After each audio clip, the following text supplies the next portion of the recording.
Aujourd'hui, je vous raconte l'histoire des rêves. Et ça s'appelle Livraison céleste. C'est tiré de ce recueil de contes philosophiques. Alors, ça fait très longtemps que je l'ai écrit, mais il semblerait qu'il soit encore d'actualité. Probablement qu'il va l'être toujours, parce que des rêves, c'est éternel. Alors, ça s'appelle Livraison céleste. Un jour, l'illustre émissaire du pays des grands rêves, nommé Désiré, accueillit un grand-père qui venait de mourir. Il lui dit « Louvain, il s'appelait Louvain, comme tu viens de vivre toute une vie sous la terre, tu connais bien le monde des hommes. Viens avec moi.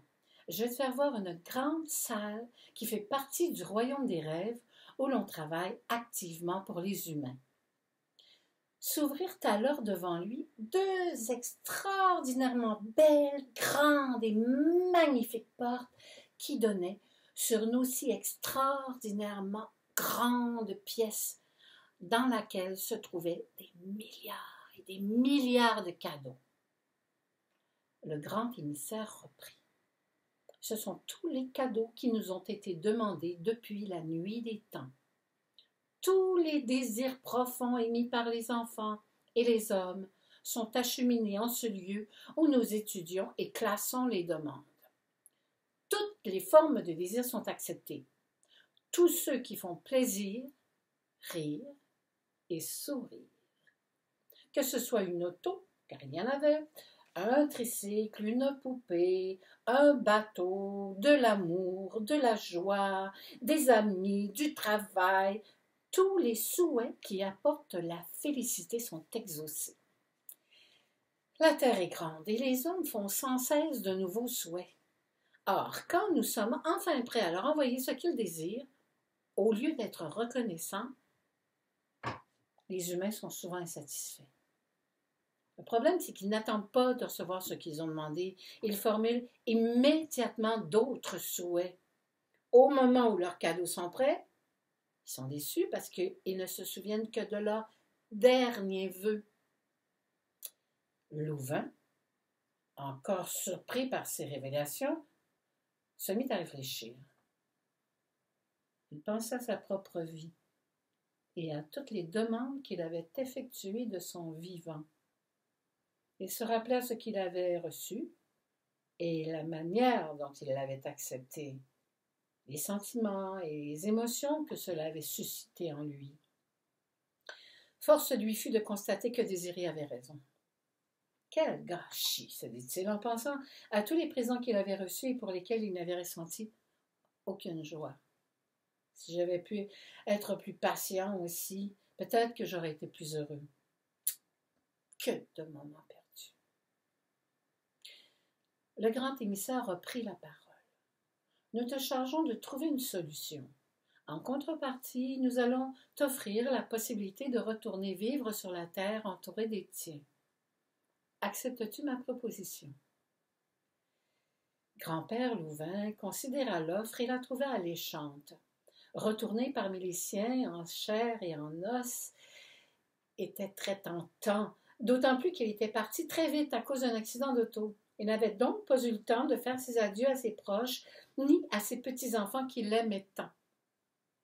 Pour bien m'acquitter de ma tâche, il me faudra trouver la façon de l'expliquer aux hommes, afin qu'ils la comprennent vraiment bien. Mais comment?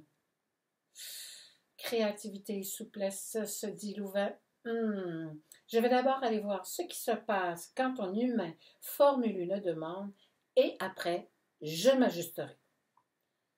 Dans chaque pays, chaque maison, chaque être humain qu'il visita, il y avait une histoire, des rêves et des vœux.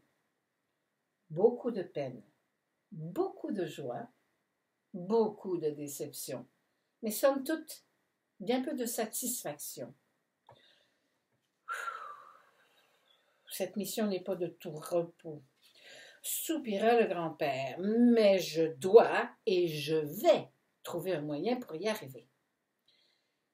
Finalement, c'est un problème de rythme, constata-t-il, de rythme et de croyance. Les gens qui vivent dans une société où tout va très vite font plus de demandes que ceux qui vivent dans des pays pauvres. Il semble y avoir un grand écart entre les demandes provenant des pays riches et celles provenant des pays pauvres. Ceux qui ont beaucoup veulent plus et ceux qui ont peu semblent découragés d'avance de demander. Il s'adressa à Désiré. Est-il vrai de croire que les prières ne peuvent pas toutes être exaucées? Si, par exemple, un enfant demande que cesse la guerre, sa requête lui sera refusée, n'est-ce pas? Pas nécessairement, répondit l'émissaire. Nous nous sommes longuement penchés sur cette question. Quand un pays est en guerre, cela génère énormément de souffrance pour tous ceux qui en sont affligés. Cela crée de la peur et de la méfiance, et c'est bien normal. Si tu veux bien, je vais reprendre l'exemple de l'enfant qui demande que cesse la guerre. Avec lui, nous interviendrons par l'intermédiaire du rêve en lui envoyant un cessez-le-feu. Pendant qu'il dort, un messager bercera son esprit par des paroles et des scénarios qui détiennent le pouvoir d'apaiser son âme. Ce genre de rêve dégage tellement de puissance qu'il transforme tous ceux qui en sont visités. La paix se construit d'abord dans les cœurs. Il est donc excessivement important de bien les préparer. Il se trouve qu'en temps de guerre, cela demande énormément de courage et de persévérance pour continuer à croire à la paix. Il faut être absolument convaincu qu'elle est souhaitable afin qu'elle devienne possible. Le problème, c'est que les désirs de paix sont souvent mêlés à des désirs de vengeance. Nous comprenons bien sûr que les gens touchés par la guerre vivent une très grande souffrance. Mais quand leurs vœux sont aussi embrouillés, désirs de haine et de vengeance mêlés à des désirs de paix et d'amour, il nous devient très difficile de bien les satisfaire. Il faudrait probablement que les humains soient un peu plus conscients de leurs demandes et qu'ils acceptent de les démêler avant de nous en faire part. Cela nous faciliterait grandement la tâche. Un jour, poursuivit Désiré, une femme, du nom de Charlotte, formula la demande suivante. Je voudrais vivre au bord de la mer, me sentir utile et aimée, et je voudrais être entourée par des tas d'hommes. Quelques années plus tard, elle méditait sur sa vie en se promenant sur les côtes du Pacifique. Elle déprimait, en constatant qu'elle était toujours célibataire. Elle repensa alors aux souhaits qu'elle avait formulés et que bien naïvement, elle avait cru possible. Tout à coup, elle réalisa qu'elle vivait bel et bien au bord de la mer, qu'elle était véritablement très utile et qu'elle était on ne peut plus entourée d'hommes puisqu'elle travaillait comme infirmière dans un hôpital pour vétérans. Son insatisfaction venait du fait qu'elle voulait être séduisante et plaire aux hommes, mais être aimée, n'être aimée que d'un seul et partager sa vie avec lui. Vois-tu la différence entre ce qu'elle avait émis comme désir et ce qu'elle voulait réellement? Reprit Désiré. Louvain hocha la tête. Voici un autre exemple. Un jour, une petite fille nous fit part de son désir d'écrire. Dans la vraie vie, rien ni personne ne l'en empêchait, sauf la peur d'être jugée et que l'on se moque d'elle. On avait beau lui envoyer des tonnes et des tonnes d'inspiration, la peur en bloquait la concrétisation et la petite fille restait insatisfaite.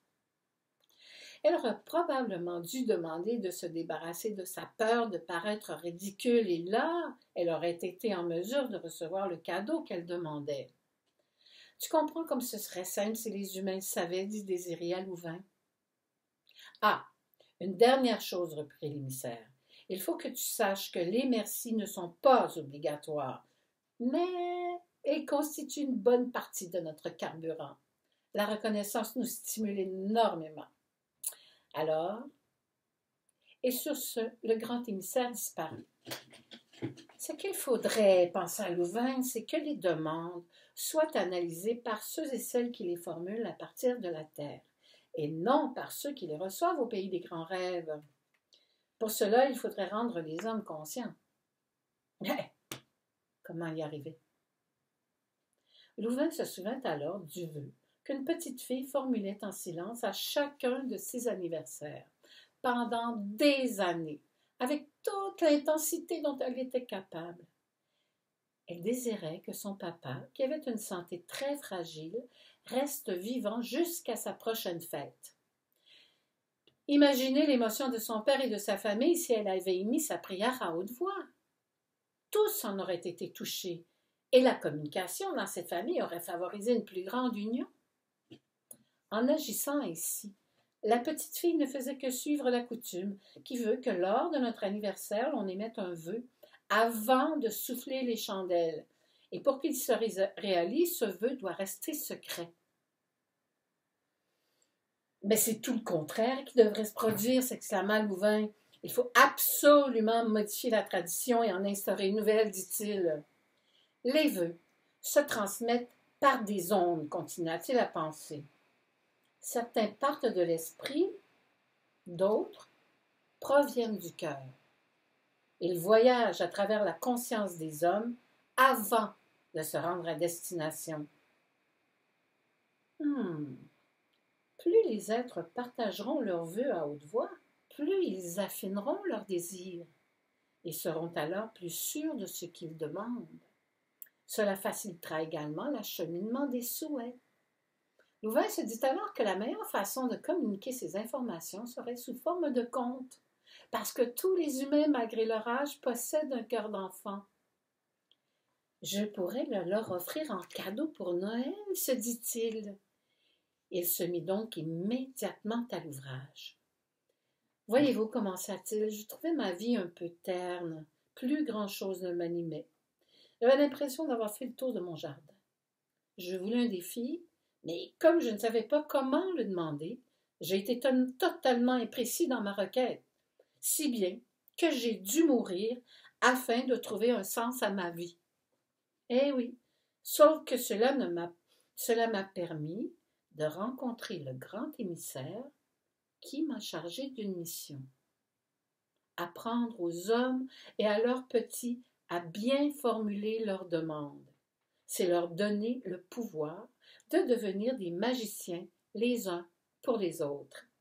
Bien sûr, parce que si une personne qui a de l'affection pour vous a la chance de connaître votre vœu, elle deviendra attentive à toutes les opportunités dont elle sera consciente et fera tout en son pouvoir afin de vous permettre de le recevoir. Ainsi, demander à haute voix active la production des cadeaux et rétrécit le temps d'attente, car cela implique tous ceux qui sont présents lors de l'émission du souhait. N'oubliez pas comment voyagent les vœux. Préparez votre demande en pensant à ce qui vous ferait vraiment plaisir ou encore à ce dont vous auriez le plus grand besoin. Et demandez, tout simplement. Vous aurez en prime le bonheur de partager les fruits de votre récolte et vous pourrez, à votre tour, contaminer positivement tout votre entourage. Allez-y, osez. Grâce à votre courage, en 8 jours sera fait le tour du monde et une nouvelle tradition sera née. Essayez, tentez votre chance. C'est prouvé.